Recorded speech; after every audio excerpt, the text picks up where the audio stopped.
楚西河的白月光咳嗽不止，听闻蛇胆能治愈咳嗽，他命人将常年缠绕在我手腕上的蝮蛇一刀斩断，活生生剖出蛇胆，万年修为顿时化为灰烬。我目眦尽裂，死死护着那截断的蛇身。你明知道我身份特殊，一旦蝮蛇消失，我也没办法存活在这个世界上。可楚西河只冷笑着，当着我的面看着手下利落地剥下蛇皮，也只有老夫人才会听信你的鬼话。你还想用这些来骗我吗？不过就是一条蛇而已，大不了我再给你买一只。我一夜白头，抱着封锁蝮蛇残躯大罐子去见楚家老夫人。我以为楚家挡了最后一灾，了结了您家100年前救我一命之恩。如今肉身已毁，我也无法继续庇护楚家，放我走吧。白色的虚烟缓缓从蝮蛇两段身体上升空，微弱的几乎看不见。兽医检查完毕，冲我摇摇头，打蛇打7寸，斩断蝮蛇的人很清楚，怎么能让他死得彻底？现在不可能再救回来了。血肉模糊的2团被我亲手放进罐子里，指尖都在颤抖。蝮蛇与我体感相连，痛楚如影随形。我现在都还能清晰感觉到后腰被硬生生砍断一般的剧痛，脸上的皮肤也像是被活剥撕裂般灼痛难忍。楚家老夫人搀扶着我，气得浑身发抖，大骂着畜生。我提醒过他千次万次，蝮蛇是你的命根子，他怎么敢亲手剖出蛇胆？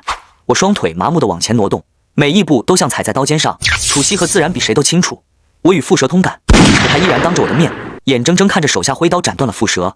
看我忽然痛苦地扑倒在地，他还死死揪住我的后颈，语气冰冷地骂道：“你倒是装得像，以前就是用这套来骗老夫人相信你的满口谎言，你还真以为我会相信你是尝鲜？”说着，他命人将蛇胆剖出，无视我撕心裂肺，痛到蜷缩跪地。他将那2截血淋淋的蛇身垃圾一般丢在我面前。既然你非说这蝮蛇里保留着你万年修为，那一定很补。要是真的能治好阿云的咳嗽，我再送你一条去老夫人面前继续演戏，演得像一点。沉思间，管家急匆匆跑到了兽医院门口，他将怀里的一个纸箱子塞在我手里，说是楚西河吩咐他立刻送到我面前。记得点赞关注哦。我强忍着浑身剧烈的疼痛，打开纸箱子，里面猛地飞出来一只眼神锐利的雄鹰。雄鹰似乎嗅到了我罐子里蝮蛇的气息，发出一声尖笑，直勾勾地俯冲向罐子。我下意识用后背死死护住蝮蛇罐子，手指掐诀，却空荡荡的毫无任何反应。我忘了，如今修为尽失，只是个虚弱的空壳，只能不甘地屈起后背，硬生生抵挡。人尽皆知，蛇最怕鹰，哪怕我已化为人形多年，那种来自血脉深处的恐惧永世难忘，瞬间席卷全身。雄鹰尖利的爪子和会在我后背啄出几个深可见骨的血窟窿，剧痛让我眼前发黑。直到老夫人的厉声呵斥下，几个保镖才手忙脚乱地冲上来，用棍子将那只鹰活活打死。我瘫倒在地上，背后的伤口火辣辣的疼，意识有些模糊。只听见扑通一声，一向备受世人尊重的楚家老夫人竟然直直跪在我面前。廖文，我真的没想到西和那个逆女竟然能做出这种畜生不如的事。您既是楚家保家仙，我一定能再为您寻找到一个适合修炼的地处，护您安稳修炼归来。求您看在母亲当年对您的救命之恩上，就原谅西和这一次，继续护佑楚家平安无恙。我不知该如何回应，心底一片冰凉。100年前，老夫人的母亲在山野间就会差点被老鹰叼走的我，那时我还只是一条懵懂的小蛇，她将我带回去，温柔地包扎好伤口，悉心照料。我为表感激，在修炼有成后主动找到了楚家，答应他愿保楚家世代平安。后来为救意外濒死的楚西河，更是突破禁忌，强行化为人形，代价是将满身修为寄存于半生蝮蛇之中。可现在蝮蛇肉身被楚西河亲手毁掉，修为尽失，我也彻底丧失了庇护楚家的能力。我看着跪在我面前哭得老泪纵横的老夫人，眼中最后一点犹豫也消失了，只剩下坚决。我是答应过您母亲护佑楚家子孙世代平安，可如今修为尽失，我已失去了保家仙的能力，还请您看在我为楚家挡灾100次，甚至用修为换回楚西和性命的情分上，就当我还完了您母亲的恩情，放我离开。我抱着冰冷的罐子，拖着伤痕累累的身体，一瘸一拐地回到我寄居的那个小院。还没进门，就听见房子里传出男女暧昧不清的喘息和对话声。听说蛇有2根，方廖文以前是不是就用这种办法勾得你下不去床？一个油腻又带着病弱咳嗽的男声响起，是杜赫。不过现在他的蛇胆被我吃了，你要不要试试？我那方面有没有变得更厉害？楚西和娇笑着，双臂攀在他脖颈上。他又不是蝮蛇，哪里来的2根？再说了，你不是最清楚，只有你能满足我。我胸口一阵气血翻涌，猛地推开了门。楚西和恍若看不见我一般，继续坐在杜赫的腿上，与他忘情拥吻，甚至还故意加深了这个吻。反倒是杜赫亲眼看着我满头黑发在瞬间变得雪白，吓得猛地推开了楚西河，捂着胸口剧烈咳嗽起来。他嘴里含糊不清的支支吾吾喊着妖怪，越喊越咳嗽，脸色涨红，几乎快要呼不上气。楚西河拧着眉，心疼的轻轻拍打他的后背，随即怒气冲冲地转向我，扬手就是一巴掌，狠狠落在我脸上。火辣辣的疼痛从脸颊蔓延开。你又用什么阴损伎俩忽然把头发变白？你是故意想让阿云看到你这副鬼样子，刺激他咳嗽到呼吸不畅而死吗？他穿着尖细的高跟鞋，发狠地死死踩住我的脚背，用力碾压。沙发上的杜赫咳喘稍停，冲我投来一个充满恶意的得意眼神。他又捂着心口，故意咳嗽了几声，忽然抬手指着我怀里紧抱的罐子。西河，廖文应该不是故意的，不过他养的那条宠物蛇，蛇胆治咳嗽那么有效，想必这剩下的蛇羹效果也一定非凡吧。两人的视线如同毒蛇的性子，一同粘在我怀里的罐子上。我抱得更紧了，指节因为用力而泛白。楚西河，你明知道我与蝮蛇通感，你知不知道要是被做成蛇羹，我也会。我试图让他明白这种连接的痛苦，那种被活活烹煮的滋味会同样烙印在我身上，可他脸上只有不耐烦，挥手打断我的话，像是驱赶什么讨厌的飞虫。够了，少拿你那些神神叨叨的东西来吓唬人。他甚至懒得多看我一眼，直接拍飞了我紧抱的罐子，冰冷的陶罐在地上滚了几圈，发出空洞的声响。他吩咐管家拿去后厨，就说今晚加道汤。管家犹豫地看了我一眼，但在楚西和冰冷的注视下，还是弯腰捡起罐子，快步退下。没过多久，一股难以言喻的灼热感猛地从四肢百骸窜起，像是无数根烧红的针从内而外刺穿着我的皮肤和血肉。我死死攥住自己的大腿，指甲几乎要嵌进肉里，试图用尖锐的痛楚抵消那焚身般的灼烧。冷水，我几乎是把自己摔进了浴缸，冰凉的水瞬间将我包围。然而无济于事，那股热量仿佛源自我灵魂深处，冷水根本无法触及。就在我痛得意识模糊时，浴室门被猛地撞开，楚西河冲了进来，一把揪住我湿漉漉的头发，迫使我抬起头。我满头的黑发不知何时已化为雪白，水珠顺着惨白的发丝滴落。他眼中闪过一丝惊慌，随即被更深的厌恶取代。又是你的把戏，故意染白头发，要去奶奶面前告我的状，装可怜是不是？他声音尖利，带着一种被戳穿阴谋后的恼羞成怒。你总拿那些妖术哄骗奶奶，以前还敢说是你用修为换了我一条命。他冷笑一声，语气里满是鄙夷和笃定。要不是阿云告诉我真相，是他跑遍国外好不容易才买到特效药，趁你不注意偷偷喂给我，我怎么可能醒过来？我当时病着，你们楚家人就听你的鬼话，把我关在房间里，连口药都不给，想让我活活等死，你好鸠占鹊巢。他越说越激动，用力将我从冷水里拖拽出来。我浑身湿透，因那无法抑制的灼烧痛楚而蜷缩颤抖，狼狈地跪坐在冰冷的瓷砖上。他居高临下地俯视着我，眼神冰冷。你心里清楚，楚家有保家仙的规矩，能保佑每一代楚家长女的丈夫长命百岁。如果当初不是信了你的邪，误以为真是你牺牲修为救了我，你以为我会嫁给你这种东西？他的目光落在我身上，像是在看一件令人作呕的垃圾。这长命百岁的福气本该是阿云的，你占了他的位置这么久，现在必须还给他。我强撑着抬起头，对上他那双曾经充满爱慕，如今只剩冰冷的眼睛，水珠沿着我的下颌滑落，混着难以言喻的苦涩。我合了合眼，忽然低低地笑出声来，笑声嘶哑，带着一丝绝望的嘲讽。他亲手打碎了楚家赖以维系的命格基石，断绝了未来的气运，还妄想着借此获得长命百岁。他想取代我，做你的丈夫，长命百岁。我看着他，一字一句清晰地说，真是异想天开，痴人说梦。几个小时后，精心烹制的蛇羹被端上了餐桌，香气浓郁，飘散在空气中。我独自浸泡在渐渐失去凉意的冷水中，嘴里死死咬着一根不知从哪摸来的筷子，防止自己痛呼出声。双手紧抓着浴缸边缘，用力之大，几乎将坚硬的陶瓷捏碎，细小的碎片深深扎入掌心，血混着水，染红了一小片区域。被撕扯，被啃咬，被吞噬的痛楚，如同潮水般一波波袭来，从双腿蔓延，爬过脊背，直冲头顶。终于，一丝极淡的、近乎透明的虚烟从我身体里缓缓溢出，消散在空气中。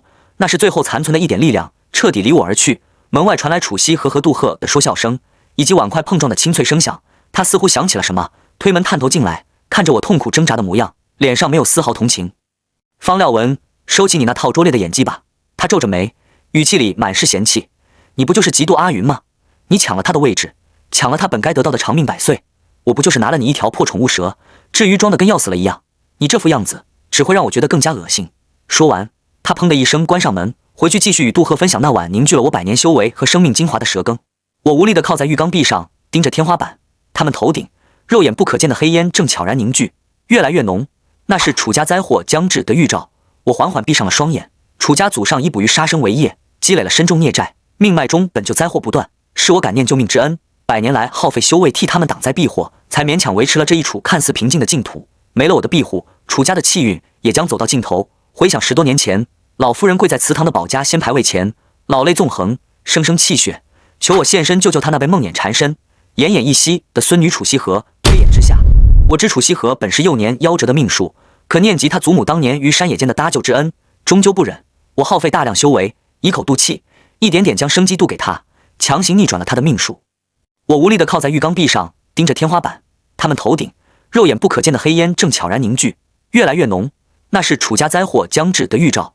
我缓缓闭上了双眼。楚家祖上以捕鱼杀生为业，积累了深重孽债，命脉中本就灾祸不断，是我感念救命之恩，百年来耗费修为替他们挡灾避祸，才勉强维持了这一处看似平静的净土。没了我的庇护，楚家的气运也将走到尽头。回想10多年前，老夫人跪在祠堂的保家仙牌位前，老泪纵横，声声泣血，求我现身救救她那被梦魇缠身、奄奄一息的孙女楚西河。推演之下，我知楚西河本是幼年夭折的命数，可念及他祖母当年于山野间的搭救之恩，终究不忍。我耗费大量修为，以口渡气，一点点将生机渡给他，强行逆转了他的命数。楚西河醒来时，看到的就是盘腿坐在他床边，手腕上缠绕着一条安静的景象。蝮蛇的我，他那时眼中没有丝毫恐惧，反而伸出小手，轻轻抚摸着蝮蛇冰凉的鳞。他那时眼中没有丝毫恐惧。廖文，谢谢你救了我。他仰着小脸，眼神清澈又认真。我一定会求奶奶，让她同意我嫁给你。后来，他真的做到了。他说不在意我的身份，是人是妖都无所谓。他在老夫人面前长跪不起，苦苦哀求，甚至不惜承受楚家严厉的家法鞭打，被打得皮开肉绽，站都站不稳，却依旧倔强地挺直脊背，咬着牙说非我不嫁。那一刻，我清晰地听见自己沉寂了万年的心几欲跃出喉咙。婚后，楚西河知道了蝮蛇与我性命相连，对我意义非凡。他曾视若珍宝，小心翼翼地捧在手心里呵护，连喂蛇的食物都要亲自挑选，亲手烹饪。那段时光温暖得像一场不真实的梦，可这一切都在杜赫出现后的短短几个月里彻底崩塌。楚西河开始怀疑，开始不信。他不知从哪里翻找出一瓶所谓的进口特效药，狠狠摔在我面前，瓶子碎裂，药片散落一地。我当初真是瞎了眼，才会信了你那些牛鬼蛇神的鬼话。他指着地上的药片，声音都在颤抖，不知是气的还是怕的。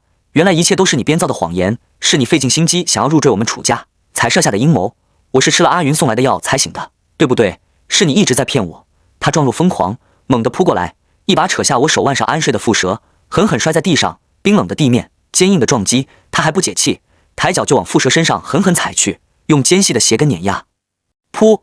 一股腥甜的铁锈味猛地涌上喉咙，我控制不住地喷出一口鲜血，溅落在她纯白的裙摆上，如同雪地里绽开的红梅。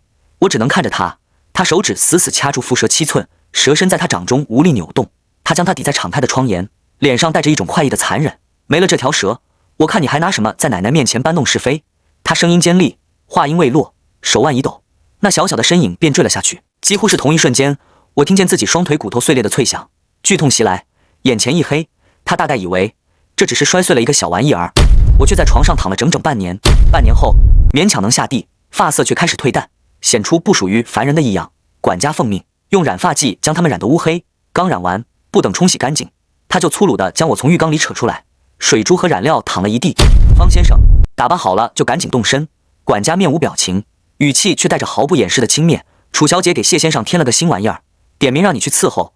他说的轻描淡写，仿佛只是让我去喂只猫。楚小姐还说了，你有经验，体内那股灼烧感挥之不去，腿骨的旧伤更是钻心的疼。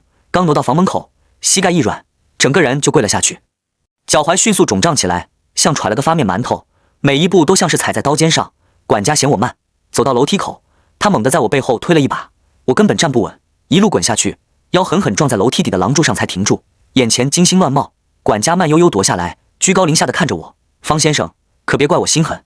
他扯出一个假笑，楚小姐说了，2分钟内必须到笼子前，我这可是为你好。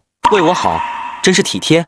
好不容易拖着残躯蹭到院子里的笼子前，膝盖早已磨破，渗出的血混着泥土，糊成一片，后腰像是断了，根本直不起来。我喘着气抬头，笼子里锁着的竟然还是那只鹰。杜赫就坐在旁边的藤椅上，楚西和依偎在他身边，亲手打开了笼门。那鹰发出一声厉叫，振翅而起，锐利的眼睛立刻锁定了地上的我。它在我头顶盘旋，那是刻在骨子里的恐惧，来自天敌的威压。我忘了腿伤，忘了腰痛，只想站起来逃开，可身体根本不听使唤，挣扎着晃了晃，又重重跪倒。尖锐的碎石硌进膝盖的伤口，疼得我倒抽一口凉气。楚西和看着我的狼狈模样，竟靠在杜赫怀里笑出了声。廖文，你不是法力无边吗？他语带讥讽，怎么不动用法术让他停下？瞧瞧你现在多可怜，法力，我如今这副样子，连自保都难。那鹰似乎嗅到了我身上越来越浓的血腥味，猛地俯冲下来，将会狠狠啄在我本就受伤的腿上，剧痛让我眼前彻底发黑，身体一软，倒在地上，再也动弹不得，意识彻底沉入黑暗前，似乎有人惊慌地叫喊：“怎么不动了？快看看，是谁的声音？楚西河吗？”好像还有脚步声靠近，然后什么都不知道了。再次睁开眼，腿上缠着厚厚的绷带，血腥味被消毒水的味道盖过。我抬起自己的胳膊，皮肤白得几乎透明，隐隐能看见皮下的青色脉络。我知道时间不多了，我撑着床沿，慢慢起身，走向楚家祠堂。祠堂里供奉着那个刻着保家仙的牌位，我曾受他香火100年，护佑楚家100年。如今缘尽了，我拿起牌位，毫不犹豫地砸在地上，啪嚓一声，碎裂四散。从此楚家的灾祸再与我无关。刚做完这一切，楚西河就撞了进来。他看见满地碎片，再看看我，眼睛瞬间红了，像要是人。方廖文，他冲过来，双手死死抓住我的肩膀，指甲几乎嵌进我肉里。你做什么？你敢动保家仙的牌位？你是算到我要嫁给阿云了，故意诅咒他是不是？怪不得他这几天一直咳嗽。你想害死他？他喊得声嘶力竭，好像笃定我就是罪魁祸首。我看着他，几乎想笑。杜贺咳嗽，就因为他咳嗽，我就要害死他，这念头未免太过可笑。他不由分说叫来下人，将我拖到院子里。他们粗暴地把我按倒在地，正对着藤椅上的杜贺。杜贺斜倚着，旁边有人为他打扇，有人为他遮阳，悠闲自在。他脸色红润，气息平稳，哪里有半点咳嗽不止、命不久矣的样子。我刚想开口，后背就传来一阵撕裂般的剧痛，带着凌厉的风声，是楚家的家法鞭。一边落下，我便向前扑倒，浑身脱力。楚西河站在我面前，目光复杂地闪烁了一下，随即变得冰冷。方廖文，当年我为了嫁你，挨了300鞭。他的声音没有丝毫温度。如今我要与你和离，这300鞭你也该受着，这样才算两清。他顿了顿，嘴角勾起一丝嘲讽：你不是神通广大吗？我一个凡人女子都能挺过来的300鞭，对你而言想必不算什么吧。第2鞭、第3鞭，鞭子裹挟着风声，一次次落下，皮肉绽开的声音清晰可闻。后背很快就没了知觉，只剩下麻木的剧痛，血腥味弥漫开来，和院子里的花香混在一起，令人作呕。意识开始涣散，恍惚间，我好像又看到了多年前的那个雨天，他也是这样倒在地上，浑身是血，却在听到老夫人松口同意婚事时，抬起头对我笑，那笑容干净又纯粹，好像瞬间忘记了所有疼痛。奶奶答应了，她那时眼里亮得惊人。我说的粉身碎骨，万死不辞，也要嫁给你。一滴冰凉的液体划过眼角，不知是泪还是血。她的动作带着一丝不易察觉的紧张，我用尽最后一丝力气开口，声音嘶哑得如同破锣：楚西河，你还记得对保家仙许下的誓言吗？他动作一顿，脸上闪过一丝茫然，随即又被固执取代，显然仍不信我与那牌位有何关联。誓言若不成，我看着他扯动嘴角，露出一抹极淡的笑意，轻声接上他当年未说完的话：粉身碎骨，万死不辞。说完这句，我合上了眼睛，意识坠入无边黑暗，却又在瞬间被一道黄黄白光照亮。一个威严浩瀚的声音直接响彻在我的灵台深处：不变男女，不带情感，如同亘古不变的天地法则。蝮蛇方廖文，本源微末，因果牵缠，为报一饭之恩，护佑楚氏100年，历百劫而不悔。功过相抵，情债已了，尘缘已断，今渡厄圆满，准予飞升。楚西河的手指在我鼻下停留片刻，似乎感觉到了微弱的气息，他大概松了口气，随即又蹙起眉头，脸上露出不耐烦的神色。哼，又装死。他嘀咕了一句，站起身，拉着一直沉默旁观的杜贺，转身离开了院子，仿佛丢下了一件碍眼的垃圾。不知过了多久，一阵急促的脚步声传来，是老夫人。她看到我的惨状，又看到我开始变得透明虚化的身体，脸色煞白，扑通一声跪倒在地。廖文，廖文仙君。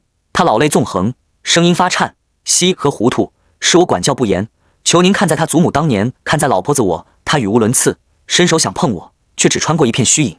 我已经吩咐下去，给您重塑金身，用最好的材料，求您留下，继续庇佑楚家吧。我看着他，脸上或许是带了笑意，但应该没什么温度。老夫人，楚家祖上杀业深重，本该灾祸缠身，是我感念令堂昔日元首，才强行庇护至今。我的身影越来越淡，声音也变得飘渺。如今我的劫数已满，恩情已报，尘缘已了。从此以后，楚家的罪，楚家的罚，你们自己担着吧。最后一个字落下，我的形体彻底化作点点流光，消散在空气中。他抬起头，眼前空空如也，只有几缕尚未散尽的白烟，昭示着我曾存在过。他浑身力气仿佛被抽空，瘫坐在地上，目光呆滞，嘴唇翕动。完了，他失神地重复着：楚家完了。晚上，楚西和先带杜贺去仔细检查了一番，确认他的咳嗽并未因白天之事加重，这才回了楚家。他脚步踏过祠堂外的花园，目光随意一扫，却发现地上早已没了白天我留下的斑驳血迹，干净的仿佛什么都没发生过。他脚步一顿，锐利的目光倏地射向刚从暗处走出来的老妇人。方廖文人呢？我不是吩咐过让他在院子里跪足一整天吗？话音未落，老妇人已走到他跟前，手中拐杖毫不留情地扬起，重重打在他的小腿上。楚西和痛呼一声，身不由己地单膝跪倒在地。老妇人脸色铁青，胸口因极度的愤怒而剧烈起伏，几乎说不出话。混账东西！他喘息着，声音都在发抖。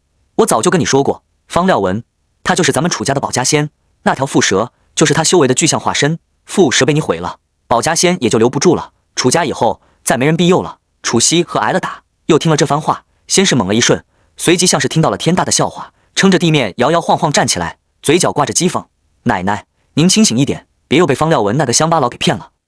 我今天亲眼看见的，他被只老鹰吓得魂不附体，这德性怎么可能是保家仙？他就是个看中楚家钱财、处心积虑爬上来的农夫。当初缠着我，不就是因为我是楚家唯一的继承人？那些鬼话也就您还信？至于那条蛇，呵，一条普通的宠物蛇罢了，蛇胆连杜赫的咳嗽都治不好，能有什么大用？”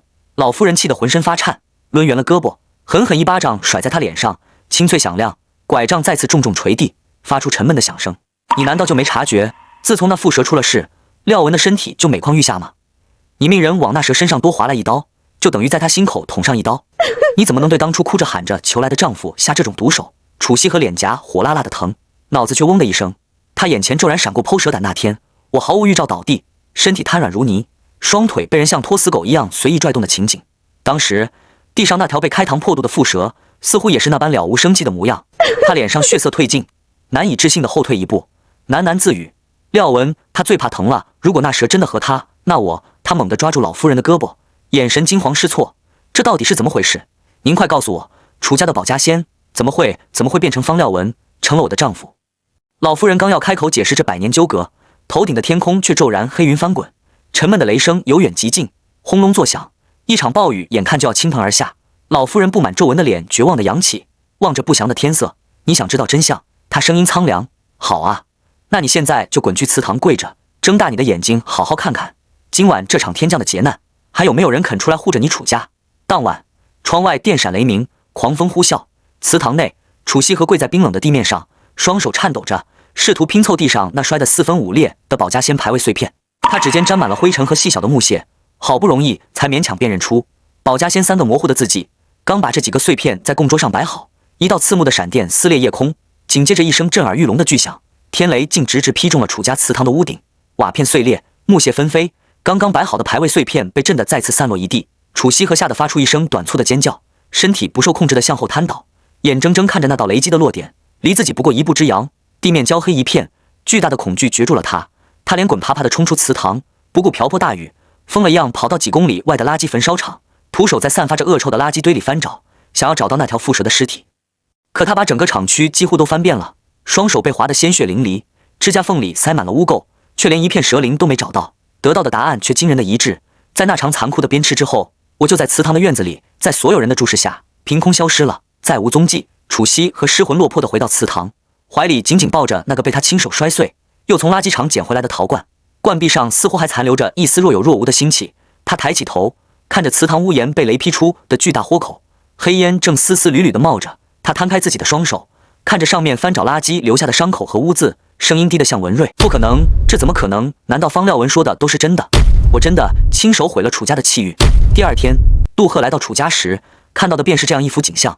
楚西和形容狼狈地跪在祠堂院中，任由清晨的冷风吹拂着他湿透的衣衫，怀里还死死抱着那个破旧的陶罐。杜赫皱了皱眉，走上前，用脚尖踢了踢散落在他脚边的碎瓷片。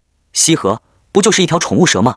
死了就死了，你怎么还真跑到垃圾场把这破罐子捡回来了？楚西河像是没听见他的话，只是用力摇头。一夜未眠加上淋雨，他发起高烧，脸色泛着不正常的潮红，眼神却异常执拗。不一样，他声音沙哑：“我命人砍他的时候，廖文他也感受到了撕心裂肺的痛楚。”杜赫脸上闪过一丝不耐，他蹲下身，强行拉过楚西和冰冷的手，按在自己温热的胸口。那又如何？他语气带着一丝委屈和理所当然。可如果那条蝮蛇不死，没有蛇胆，我的咳嗽就永远好不了。难道你要眼睁睁看着我渴死吗？掌心下的温热和熟悉的心跳让楚西和混乱的大脑有了一瞬间的清明。他恍惚了一下，是啊，杜赫才是当年救了他的人。就算方廖文真的是保家仙，那也只是保佑楚家，凭什么证明当年雨夜里就他的是他？然而，他这个念头刚起，老夫人身边最得力的那个保镖忽然带着几个人冲了进来，动作迅猛地将还蹲着的杜赫一把按倒在地。杜赫猝不及防，脸上血色瞬间褪去，拼命挣扎起来，惊恐地看向楚西河，眼神里满是求救。西河，救我！让他们放开我！楚西河完全懵了，下意识地张开双臂护在杜赫身前。你们干什么？是不是搞错了？阿云他只是担心我，不是有意闯进祠堂的。为首的保镖脸上露出一抹冷笑，并不与他争辩，只是将一叠文件放在了他面前的地上。楚小姐，这些是老夫人吩咐我们加急调查出来的资料，请您过目。看完之后，您自然就知道我们为什么要抓杜赫了。楚西和将信将疑地低下头，首先映入眼帘的是几张清晰的照片，上面是杜赫和他的主治医生在不同场合相谈甚欢的画面，甚至还有一张两人在高级餐厅碰杯的照片。照片下面附着详细的调查报告。老夫人的保镖们已经查得清清楚楚，杜赫根本就没有什么严重的肺病，所谓的咳嗽不止，命不久已全是他和那个被买通的医生合谋伪造的假病例。而他处心积虑做这一切的最终目的，就是为了让他楚西和心甘情愿，甚至带着愧疚，亲手毁掉方廖文的那条蝮蛇。楚西河只觉得一股寒气从脚底直冲头顶，他猛地抬头，死死盯住被按在地上的杜赫，眼中的难以置信迅速被滔天的怒火取代。杜赫见铁证如山，再也无法隐瞒，脸上最后一丝血色也消失了，他放弃了挣扎，瘫软在地，声音带着哭腔：西河，你听我解释，我只是太嫉妒方廖文了，他什么都没有，凭什么能得到你全部的爱和关注？我在你心里，甚至连那条冷冰冰的蛇都比不过。而且你知道的，我从小就最怕那种滑腻腻的软体动物了。我根本不知道那条蛇对楚家、对方廖文有那么重要啊！楚西河气得浑身发抖，他猛地扑过去，双手死死掐住杜赫的脖子，指甲几乎要嵌进他的皮肉里。你不知道？他厉声质问，声音尖锐的变了调。如果不是你天天在我面前装可怜，咳得好像下一秒就要断气，说什么非要那蛇胆救命，我怎么可能去找廖文，逼着他取出蛇胆？当时他确实慌了神，真以为杜赫命悬一线，不立刻拿到蛇胆他就会死，情急之下才不顾一切的找到了我。现在他才知道这一切都是骗局。更让他如坠冰窟的是，调查资料的最后一页清清楚楚的写着，在他取走蛇胆离开后，杜赫竟然还嫌不够，又私下命人将那条已经奄奄一息的蝮蛇剥了皮。楚西河只觉得眼前一黑，他松开杜赫，踉跄着后退几步，然后痛苦地抱着自己的头，狠狠地捶打着。不光如此，我还查到你在外借用楚小姐的身份为非作歹，屡次以楚小姐的名号吃白食，甚至做一些非法勾当。楚家以及楚小姐在外的名声全都被你毁掉。资料上有几家联名举报楚家的资料，全都是杜赫以楚西河的名号在各大奢侈品店和高档餐厅骗吃骗喝的记录。他甚至冒充楚家未来掌权人，兜售楚家未经批准的药品。他谎称这是楚家最新研发的特效药，骗取巨额钱财。他甚至在国外欠下赌债，回来后扬言是楚小姐的丈夫，让债主来楚家要钱。楚西河看着那些触目惊心的记录，脸色铁青。西河，我是太想成为你的丈夫，所以才误入歧途做了这些事。可你别忘记了，10几年前你陷入梦魇的时候，是我救了你。楚西河扬起的手掌停顿在半空中，转而无力地垂了下去。当年的雨夜，那个模糊的身影，那句别怕，我来救你，是他生命中唯一的亮光。但没想到，保镖将地上的文件迅速翻到最后一页，嗤笑道：你骗了楚小姐这么久，真以为我们当初没有保存将小姐救治楚小姐的资料吗？楚西河瞬间瞪大双眼，低头看着眼前的图片，图片上一个瘦弱的身影正艰难地在悬崖边采摘草药，背景是乌云密布的天空和隐隐的雷电。另一张照片，那人手臂上满是割痕，正将碗里的血喂给昏睡的他。楚西河刚看清地上文件里的图片，忽然听见一阵拐杖声。老夫人将刚从我卧室里翻出来的日记一同递给他，看清楚了，当年你因为早夭命途，陷入梦魇，是方廖文突破禁忌，强忍了3天天雷，才把自己满身修为渡给你，让你活到现在。这期间，他为了不让你留下后遗症，甚至还去悬崖峭壁上采摘草药，为你尝百草，前后后为你丧失了数千年修为，你却只凭杜赫寥寥数语就抹除了廖文对你的恩情。楚西河飞速翻开我的日记本，看着前几页密密麻麻记录药材对应的效果以及副作用。今天的药材好毒，又昏迷了1天，手腕上的黑线不能让西河看见，免得他心疼。西河体内今天服用了其他药物，幸好我的血能解毒，刀割的痕迹得藏深些，趁他昏迷喂给他。他看到自己名字旁边记录着每一次服药后的反应，看到那些简短却充满痛苦的字句，楚西河泪流满面，隐隐回忆起他偶尔清醒时曾在我手臂上摸到过刀痕，可却被我含糊过去。他也没有追问，原来竟是在用我的血替他解毒。而那个莫名服用的药物，楚西河攥紧日记本，下颌线紧绷，冷厉的目光瞥向杜赫。如果不是你乱给我用药，廖文也不用划开手臂。杜赫被保镖死死按在地下，张了张口想解释：“你不要被方廖文的花言巧语欺骗了，他的血怎么可能解毒？我给你的药才是治好你的根本啊！”楚西河又迅速翻过几页日记，为了试药，我有几天误食有毒物，昏迷不醒。也就是那几天，杜赫偷偷潜入楚西河的房间，把药瓶丢进了床底。他在国外混不下去，听说楚西河快被救醒，才突然记起他这号人，留了个心眼。他想的是，万一楚西河醒了，自己能冒充恩人；万一没醒，也能撇清关系。我只来得及看见他的身影从楚西河房间消失，却没发现床底的药瓶，留下祸患。楚西河抱住日记贴在心口，一脚踢开脚边的杜赫，声音冷硬了几分，把他丢进蝮蛇窝。当初廖文有多痛苦，他现在必须百倍千倍还回去。杜赫发出凄厉的惨叫，拼命挣扎，保镖毫不留情地将他拖了出去。要还有命活着，楚家手里的证据也足够他在监狱度过后半生。楚西和跌跌撞撞回到祠堂，重新拼凑保家仙的牌位，跪在蒲团上祈求神灵。以往老夫人总说，楚家只有他的祈祷最为有效，哪怕只是有些头昏脑热，想早点恢复，都会在祈祷结束后立刻显灵。可这次，祠堂里只有冰冷的空气和他绝望的呼吸声。哪怕楚西和在祠堂跪了一整夜，也不再有神迹。他终于明白，以往不是被保家仙偏爱，而是得我偏爱。求奶奶告诉我廖文的去向，我想亲自赎罪。我位列仙班后，忽然听闻人间有人为我塑金身，开祠堂，享受众人香火。我得令下凡到金身祠堂中显灵，实现百姓心愿。可当我在金身上睁开眼的一瞬间，却只看见久久跪在蒲团上的楚西河。他衣衫凌乱，双眼红肿，脸颊上还带着未干的泪痕。楚西河注意到未开眼的雕塑，睁开眼，跪行至我面前，仰头激动到眼角泛着泪花。廖文，我原本不知道蝮蛇是你修为的化身，是被杜赫骗了，所以我知道我犯下了滔天大罪，无法祈求你的原谅。可不可以给我一个定期见到你的机会？列入仙班后，我心中早已了却尘世间恩怨，无怨无恨，更何谈原谅？我以无欲无求的目光看着他，若没有心愿，便把机会留给其他人。楚西河连连摇头，小心翼翼从角落里抱出来个罐子，一打开，里面的蝮蛇立即跑了出来，熟练地攥紧他心口，狠狠咬了口。他的身体猛地一颤，却死死咬住嘴唇，没有发出声音。很快，蝮蛇攀上金身，缠绕在我的手腕间。我愣了愣，楚西河飞快包扎好心口的伤，面色惨白，虚弱地笑了笑。这是我以我血养出来的蝮蛇，每天放在祠堂中，与你一同享受香火。他笑得虔诚。我担心有一天你想回来，却失去肉身，这条以我血供养的蝮蛇，就当我还你那条命。虽没明说，话里话外我还是听出了他隐秘的期待，期待这条蛇能成为他与我之间的羁绊，期待我能因此对他有所回应。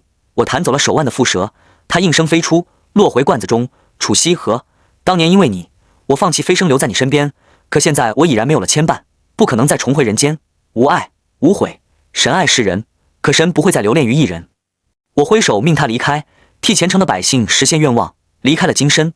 楚西河眼睁睁看着原本睁开眼的金身再次合上眼，绝望地倒在地上。廖文，求求你，你别走，你还是我的丈夫啊，你怎么可以无爱无悔？说着，他唇角溢出鲜血，急火攻心，催发蛇毒。这一次事发突然，他忘记让随行医生带血清，目光所及的最后一点是我那尊金身。我在半空中叹了口气，手一挥替他延缓毒发。随行人调侃我，不是说无爱无悔，看来你还是舍不得楚西和这么早离开人间。我摇了摇头，天罚还没有降下，他不能死，我要让他把我当年经受的3天天雷如数奉还。很快，天道对楚家降下神罚，因楚家世代累积的罪孽深重，天雷围绕着楚家劈了7天7夜，高耸入云的大厦顷刻间化为灰烬，楚家祖宅、祠堂，所有建筑都在雷光中崩塌。众人皆称楚家惹怒天道，不敢再与楚家为伍。楚家股票大跌，直至破产，老夫人被天雷劈中，当场身亡。而楚西河因无人庇佑后，整日在街边乞讨，怀里一直以血饲养着蝮蛇。他蓬头垢面，衣衫褴褛，与乞丐无异。日复一日，蛇毒爆发。楚西河用尽最后一丝力气，哪怕被人群踩踏排挤，也爬进了供奉我金身的祠堂中。祠堂在天罚中损毁严重，只剩下部分残垣断壁和我的金身。他双腿被踩得骨折，手腕变形，心口的血不停往下滴。看见我出现时，却仍笑了笑。廖文，死后我会见到你吗？我不答，只淡漠地提醒他，若无心愿，勿占他人机缘。他也没再追问，只是低头，唇边勾起一抹惨淡的笑。我答应过你的，若有负你，便粉身碎骨，万死不辞。你看，我现在站都站不起来了，也算应了当初的诺言吧。他那10根手指扭曲的不成样子，看我的目光却依旧带着近乎病态的虔诚。我有愿望要许，廖文，你别赶我走。话音刚落，他猛地呕出一大口黑血，气息奄奄，用尽最后的力气。我的心愿是方廖文永世顺遂，安乐无忧。我面无波澜，甚至未曾低头看他最后一眼，待闲杂人等清理了他残破的身躯，我继续聆听下一个信徒的心声。此后100年，我庇佑一处水土的故事竟成了人间美谈，无数信徒前来祈愿，皆有所应，香火鼎盛，楚家早已烟消云散，而我的神殿却越发恢宏。世人赞我慈悲，却不知神明眼中众生皆是匆匆过客。我偶尔也会觉得，这日复一日的香火倒是有些无趣。原以为此生再不会与楚西河有任何交集，直到某日，我去地府查阅卷宗，竟被孟婆拦了下来。她老人家端着汤碗，眼神里带着几分看热闹不嫌事大的意味。那位楚家小姐马上要投胎了，点名要见你最后一面。我想也不想，便要绕开，孟婆却不依不饶，挡在我身前。哎，我说方上仙，这段孽缘不了，你俩往后生生世世都得互相隔应，见一面，聊聊他的执念，对你对他都好。他不由分说，将我往奈何桥头一推，楚西河站在桥头，魂体干净剔透，没了临死前的狼狈。初见我这身神仙行头，他眼中闪过惊艳与欣喜，下意识想靠近，我侧身避开，界限分明。他脸上的光彩一点点暗淡下去，明白了什么？我率先开口，我是来了结你我尘缘，此缘一断，前尘过往尽数化烟。楚西或张了张口，声音带着一丝颤抖，若我偏不忘呢，是不是总有一日绝无可能？我斩钉截铁地打断他，我亲自从孟婆手中接过汤碗，递到他面前，他没有接，反而直直跪了下去，泪水无声滑落，一遍遍求我原谅，求我给他一个记住我的机会。我只端着那碗汤，神情冷淡，如同看着一个毫不相干的魂魄。最终是我的冷漠让他彻底绝望，他抬起头，最后看了我一眼，那眼神复杂难辨，似有千言万语，终化作一声悠悠叹息。他接过碗，仰头一饮而尽，动作决绝。魂体消散前，他口中反复呢喃着我的名字，像是与遗忘做着最后的抗争。方廖文，方廖文，廖文，最后一声轻不可闻，魂魄彻底消散。我将空碗递还给孟婆，尘缘已了，自此再不相干。